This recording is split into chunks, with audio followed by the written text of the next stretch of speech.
Today, it's Texas Tech and TCU. And now, with all the pregame analysis from the best, this is KMAC Red Raider Nation's Countdown to Kickoff, sponsored by Terry County Tractor. All right, back on Countdown to Kickoff. Thanks for joining us this morning. Texas Tech and TCU, Eric, meeting for the 63rd time in this series history. You know, the whole battle for the saddle thing. Yeah. Not of 63 of those, because, you know, the saddle went, Where were you that first? Did you cover that first one? I don't know. Well, Ron was probably there covering it in some way, shape, or form. Ron Roberts, of course. He'll join us a little bit later as well. Red Raiders lead the all-time series 32-27-3. The Horned Frogs did win last year's meeting here in Lubbock, one of those close contests. Red Raiders were unable to get over the hump in a 33-31 loss to TCU. Horned Frogs head coach Gary Patterson giving us his thoughts on the matchup earlier this week. We were able to cause a lot of problems last year, and protection-wise, we need to keep working on it. Key is to get them where they have to throw it. I mean, they had a couple long runs, 2 or 3 long runs against Oklahoma. So first off, we better play the run. Better be able to stop the run. They threw the ball over our heads out of some formations that were usually run formations. Were my fault. I didn't do a good enough job of preparing my group for it. So we're going to be a lot better prepared, or at least try to be, than we were a year ago. They also got the new quarterback they have playing for him is, he can scramble around, he can do some stuff. So you got to worry a little bit like playing Duffy a year ago. You had to worry about the quarterback taking off and running. Okay, it's now time for our way to break down today's game. Roll the tape. Sport games. Okay, so we'll start out with one that is just a total guess. The leading rusher in today's game. Remember, TCU without DeMar Quay for sure. Possibly without Kendre Fuller as well. So there's 2 of their top 4 running backs out. Who is going to start for Texas Tech running back? Who knows? So Roderick could play, but he might be limited and not be able to stay in the game because of the rib injury. Xavier doesn't seem like he's going to play. So Jadarius Townsend, and all of that to say we're going to write down the same. Doug's, baby.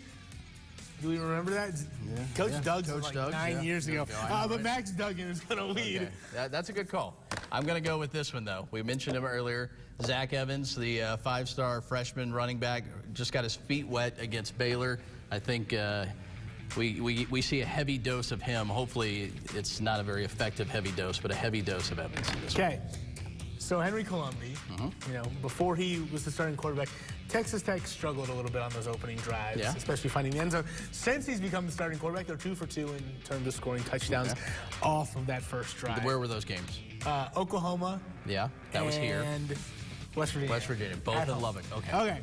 Does the streak continue on the road against TCU? Does the streak continue on the road against TCU? Yes. You say yes. We talked about the TCU defense. This is not the same TCU defense. No. They are not very good. And I don't know. I said something about that opening game script where I just feel like Henry and David Yost are on that same wavelength. And to be fair, I think the Red Raiders did do it in the season opener. I know it was against Houston Baptist, a different quarterback, but all 3 of the times they've done it, I think this year, all have been at home. And I mentioned it earlier in the show, the offense has not scored a single point in the first half in road games this year.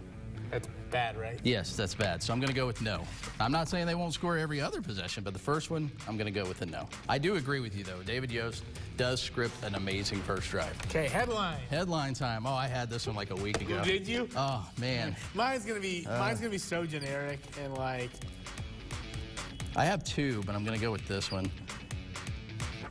I was proud of this one. It's very dad joke-ish, but as always, don't take it as I'm saying this is for the Red Raiders. This could be for either team. There you go. Let's go with Blazing Saddles.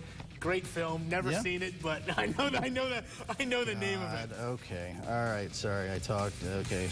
There we go. So I can just. There we go. All right. There you go. Battle for the Sad L. Battle for the Sad L. Well, you know what I'm saying? Whoever loses this game, I mean, TCU will be their 4th loss of the year. At least one W has come out of this. Yeah. That was good. Yeah, there you go. That was good. It takes a lot for me to admit that. The other one was going to be back in the saddle again. That was my other. But I figured you were going to go with that one. Yeah, I just went. Yeah, you know what? Good on you for assuming that I did not know the Blazing Saddles reference at all due to the millennialness. Yeah, that's unfortunate. You should watch that this weekend.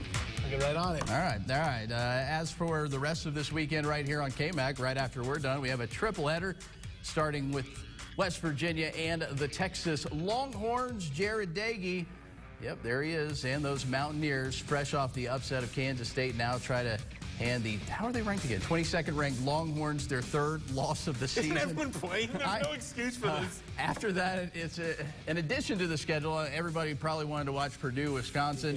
That was supposed to be the game in that spot. Big Cat, you mentioned Coach Doug's. Game called off, unfortunately, because of COVID-19. So instead, you get Luke Fickell's sixth-ranked Bearcats. Desmond Ridder season. Hosting Houston. How is Cincinnati 6? What's going on? Desmond Ridder. And in prime time, the Pac-12 is back. Let's go. Get excited for Oregon and the 12th ranked Oregon. Oh, how are they 12th ranked? They haven't even. And the Stanford Cardinal. Hey, Justin Herbert's still on the team, right? No. Oh, no? I don't think so. Anthony Lynn has got him in. I thought Andrew Luck still had a year of eligibility, no? I would probably watch that. A better chance to watch Andrew Luck against Justin Herbert. All right, stick around. More to come on Countdown to Kickoff here on KMAC. When we return, we take a look at what TCU brings to the table on the defensive side of the ball. And later, what to watch for between the Red Raiders and Horned Frogs. How is Oregon ranked? So I will never know.